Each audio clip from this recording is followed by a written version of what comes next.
Hola a todos y todas, ¿qué tal? ¿Cómo estáis? Estamos aquí Paola Valderrama y yo misma, Ingrid Antolino. Hola Paola. Hola Ingrid. Estamos en nuestros coloquios de crecimiento personal y hoy vamos a compartir también un tema muy interesante que son herramientas para una buena comunicación. Paola, cuéntanos, ¿de dónde viene esta palabra comunicación? Bueno, el origen del término es de la palabra latina comunicare, que significa hacer juntos, transmitir. Así que podemos decir que la comunicación básicamente es el proceso social de compartir mensajes. Junto a un nivel de contenido de cada comunicación hay siempre un nivel de relación. El tipo de relación entre las personas que estén comunicándose puede influir mucho en cómo se dé esa comunicación y en el éxito de que el interlocutor reciba nuestro mensaje. Ujú. Sí, realmente al final lo que en la comunicación, ¿no? Todo aquello que vemos, todo aquello que oímos, todo aquello que decimos, tiene que ver con cómo interpretamos nosotros mismos, ¿no? La realidad en base a nuestros propios filtros. Así que continuamente en el proceso comunicativo estamos percibiendo, ¿no? En base a algo subjetivo, que no es realmente objetivo, porque tú puedes decir una cosa, pero a lo mejor cómo yo la recibo no es exactamente como tú crees que la has dicho. Así que siempre tenemos que tener claro que cuando nos comunicamos con las personas nunca hay una realidad objetivable, sino que todo está basado en significado que nosotros le damos a las palabras y en las percepciones que hacemos en ese proceso de comunicar. Por lo tanto, todo acaba siendo un proceso interno y subjetivo bueno, que tenemos que tener presente, ¿no? Para que no se generen al final conflictos con las personas al comunicar. Y realmente es importante también aprender de la colaboración que se da, ¿no? En nosotros mismos cuando nosotros estamos en ese proceso comunicativo, el aprender a escuchar realmente al otro desde la presencia, el no estar escuchando y pensando en la lista de la compra o el no estar esperando a lo que el otro dice para juzgarlo, ¿no? Que a veces también pues, se da esa tendencia, sino dejar que el otro se exprese, recibir el mensaje y luego, desde nuestra perspectiva, responder. Exacto, y también tener muy presente de que comunicamos desde un lenguaje no verbal, de 2/3 partes del proceso de comunicación precisamente se basa en signos no verbales, como pueden ser los gestos, la mímica, el comportamiento de los ojos, incluso nuestro estado de ánimo. Y todo ese tipo de señales se procesan de forma subconsciente, nos permiten ponernos en el lugar del otro, en el estado mental, emocional, comprender, pero bueno, es algo que funciona a nivel inconsciente. De hecho, lo vemos cuando dos personas están viviendo la misma situación y le preguntas a cada uno que describa o cómo vivió aquella situación, suelen ser dos historias totalmente diferentes. Ujú. Así es. A mí, de hecho, me gusta explicar, ¿no? En los cursos que doy sobre comunicación, que hay tres aspectos que tenemos que tener siempre en cuenta en la comunicación.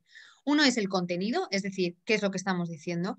El otro es el fondo, es decir, qué intención hay detrás de lo que estamos diciendo, porque el mismo mensaje dicho con una intención u otra suena totalmente distinto. Y luego la forma, ¿no? Dentro de la forma tenemos la parte verbal, que podríamos decir que es el tono, un poco pues la gravedad, ¿no? O el tono bajo con el que lo decimos. Todas esas partes corresponden más a la palabra que se está diciendo. Y luego el no verbal, como tú decías, ¿no? Que es esos gestos, esas caras que ponemos, esa inclinación o esa incluso, ¿no? Mirar hacia arriba, ponerte la mano aquí, todo esto al final dice cosas sobre nosotros. Y una persona muy experta en comunicación no verbal, además de leer lo que escucha por las palabras, lee los gestos e interpreta un mensaje mucho más completo. Yo con esto no digo que nos tengamos que volver expertos en comunicación no verbal, pero sí creo que es importante tener algunas ideas básicas, ¿no? de esto, porque como tú decías, es una parte muy importante de la comunicación. Creo que al final el mensaje solo es el 7% y todo lo que nosotros añadamos al mensaje es lo que realmente está comunicando, ¿no? Entonces, más allá de las palabras que decimos, es importante que pongamos conciencia a cómo lo estamos diciendo, porque a lo mejor no estamos diciendo un mensaje o una palabra mala, pero si la decimos con un cierto tono agresivo, pues ya está sonando mal, ¿no? Y por eso la buena comunicación se basa en estar en el aquí y en el ahora, el estar conectado con uno mismo y el estar presente. Exacto, yo creo que también esa buena comunicación pasa por ver desde la emoción que estamos comunicando. Entonces, si es una emoción en la que estamos, que nos está un poco atrapando, ya sea la rabia o incluso la tristeza o la frustración, pues un recurso es esperar a que esa emoción baje, no comunicar en el momento álgido, sino esperar a regularizarla y luego poder comunicar siempre desde el yo. Por nuestra educación tenemos esa tendencia a comunicar de es que tú me hiciste, es que cuando tú dijiste, es porque tú tal cosa, entonces es tomar conciencia de hacer ese cambio y comunicar siempre desde lo que me pasa a mí, cómo he sentido yo, cómo he percibido yo. Es un cambio muy, no sencillo en conseguirlo, pero sí en obtener resultados porque inmediatamente ves como la otra persona cambia también totalmente su manera de comunicar y ya no es una comunicación reactiva, sino desde otro punto mucho más tranquilo y más de llegar a acuerdos y de que sea una comunicación asertiva. Y luego también mi propuesta es hacer como un paso antes y es pensar si lo que vas a decir aporta o no. A veces cuando estamos en un tipo de, sobre todo relaciones personales o en algunas profesionales, se genera esa necesidad de, desde el ego, de yo decir la última palabra, de lo que yo quiero decir es importante, yo necesito expresar esto. Entonces, es decir, un poco, un paso atrás y ver realmente lo que tengo que decir o lo que quiero decir aporta, va a mejorar o es una cuestión del ego, que decir, bueno, lo puedo soltar, no lo comunico, no se trata de callarnos, sino simplemente ver desde dónde tenemos esa necesidad de comunicar.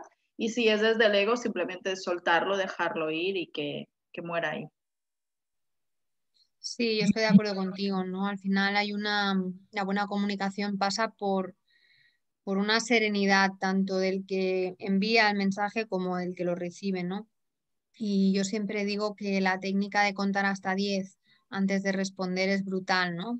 Porque te permite dar realmente una respuesta reflexionada. Y es que a veces los silencios son necesarios en la comunicación. El hecho de que alguien hable y tú al cabo de milisegundos ya estés respondiendo, no tiene por qué suceder. A veces la respuesta tiene que ser reflexionada, tiene que ser digerida, ¿no?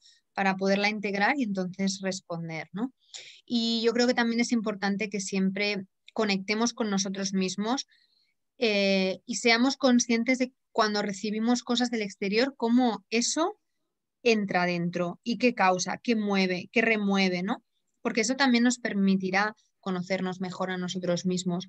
Y luego tenemos que responder desde lo que nosotros somos, desde nuestra autenticidad, ¿no? Como ya hemos dicho en otros coloquios, no tratando de dar respuestas que tengan como fin complacer a otras personas o que tengan que sean respuestas condicionadas, no, es que si le digo esto, entonces, uy, no, se va a enfadar, entonces por miedo digo otra cosa, no, no, tenemos que ser coherentes. Y desde esa serenidad que tú comentabas y desde el verificar, ¿no? Chequear, oye, esto va a aportar, esto realmente lo digo desde mí, desde lo que yo soy, entonces dar el mensaje. Y tampoco esperar que nos reconozcan nada en la comunicación, ¿no? Al final, la comunicación es, una persona es X, tú eres y lanzáis, ¿no? Unos mensajes que permiten al final la relación y también el conocimiento de esas personas que se están relacionando. Así que hay que ser auténtico, no vale que yo diga cosas esperando que el otro me reconozca cuando eso en el fondo no es lo que yo soy o no es algo que realmente a mí me define, ¿no? Y también opino, y esto es una opinión en base a mi experiencia, que hay muchas personas que dicen, ah, es que yo, porque me da vergüenza, porque no sé qué. Yo pienso que cuando uno es honesto y es coherente, de verdad que no tiene problemas en exponerse y comunicar de forma sincera. Muchas veces las resistencias se acaban heredando, ¿no? Fijaros en los niños, que son espontáneos, dicen muchas veces lo que piensan, ¿no? Dicen que los niños nunca mienten, ¿no? Es que al final es así. O sea, cuando tú no pones muchos filtros en las cosas, es cuando más natural sale. Entonces, yo pienso que es importante aprender a tener esa serenidad para, como tú decías, no lanzar cosas que no aportan nada, que son prácticamente pues reflexiones del propio ego que se quiere manifestar y hacer esa comprobación emocional de cómo está uno, ¿no? Y generar una respuesta realmente que sea coherente y auténtica con lo que somos. Sí, incluso hay momentos, me pasó a mí hace poco, en los que si se mantiene una conversación y en ese momento no tienes la respuesta o no sabes, también el poder comunicarle a la persona de, mira, esto que me estás comentando, ahora mismo no tengo la respuesta o incluso me está sobrepasando emocionalmente, necesito tomarme un tiempo, un espacio, ¿te parece que te dé respuesta o retomemos la conversación en otro momento? A veces esto que tú decías, ¿no? De contestar inmediatamente, a veces nos juega mala pasada, entonces también es tener esa capacidad de pedir un tiempo a nuestro interlocutor y retomar la conversación en otro momento, más que sentir de que tiene que ser, acabarse o definirse en ese momento. Y también ligando esto, justamente ayer vi un post de Borja Vilaseca donde decía como los trapos sucios, hablando de comunicación en la pareja, se deben lavar como haces la lavadora, ¿no? Una vez a la semana y proponía acordar precisamente con la pareja un día a la semana buscando un ambiente adecuado o un lugar adecuado que conecte en este caso a la pareja para precisamente poder comunicar desde esa libertad los desafíos, las cosas que están costando, los nuevos acuerdos, poder expresar cada uno cómo se ha sentido durante la semana. Entonces, bueno, creo que ese es un tip muy valioso que traigo también aquí hoy, aunque está enfocado más en la pareja, pero creo que se puede aplicar a cualquier tipo de relación.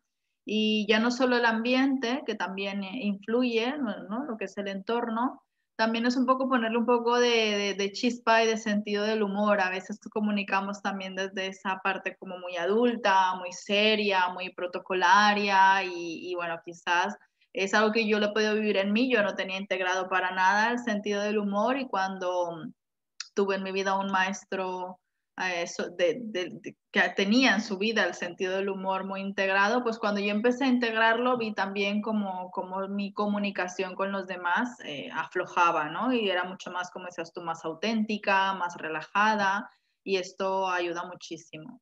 Y por último, compartir un tip que es hacer ese checklist si quedó claro. Cuando tú estás teniendo una conversación, sobre todo en el ámbito profesional, es importante porque si tú preguntas cómo te quedó claro, el otro te dice sí, tampoco tienes una manera real de verificarlo. Entonces, cuando son temas muy importantes, es importante que quede claro, que verifiquemos con la otra persona si le quedó claro lo que hay que hacer o lo que se espera o los acuerdos o si hay un plazo de tiempo. Bueno, la información relevante que quede por las dos partes, pues clara con este check. Sí, a mí me gustaría añadir que esto de hecho es algo que en los procesos de coaching es súper importante, ¿no? Al final, un coach una de las partes de su competencia consiste, ¿no? En realmente preguntarle a la persona coacheada si él le está entendiendo bien, ¿no? Porque cuando tú tienes que hacer un proceso de acompañamiento de otra persona, si no estás entendiendo lo que la otra persona te está diciendo, pues al final, ¿cómo le vas a acompañar, no? Y yo creo que nos tenemos que ver coaches de la vida al final, no porque los coaches están muy bien, ¿eh? Son profesiones muy reconocidas y certificadas y tal, pero yo creo que más allá de la profesión de coach también está el llevar eso a que somos personas que nos relacionamos todo el tiempo con otras personas y que es importante que esas mismas directrices que se utilizan para el acompañamiento las utilicemos también en nuestra vida diaria, porque nos van a facilitar mucha afinidad, o sea, el desarrollar esa afinidad con las personas, el poder tener unos sentimientos, ¿no? A veces es como que sabes que tienes que hablar con alguien y ya te da mal rollo, ¿no? Porque dices, "Ostras, cada vez que hablo con esta persona, al final acabo discutiendo o tal. Y ya parece como que la comunicación es algo problemático, ¿no? Es algo como que puede detonar en una discusión o en un mal rollo. Entonces, si todos fuésemos más conscientes de cuáles son esos pasos para una buena comunicación y los aplicáramos, creo que al final nuestras relaciones personales estarían como más acompañadas, ¿no? Serían como más gratificantes. Sí, sobre todo porque es importante de esto que comentas, entender el significado de lo que es para el otro. Cuando citabas el tema del coaching, de las sesiones, por ejemplo, Cuando un cliente te habla de éxito, de abundancia, de desafío, el término que sea o lo que traiga la sesión, hay que verificar qué significa esto para esta persona, porque para todos no es igual el significado de éxito, de felicidad, de bienestar. Entonces, bueno, es importante que quede claro y totalmente de acuerdo que no es algo solo para trabajar en el terreno profesional, sino en nuestra vida. Justamente preparando este coloquio, en un círculo de mujeres que acudí la semana pasada, se trataba el tema de comunicación y bueno, rescató una perla que para mí fue algo nuevo y súper sencillo.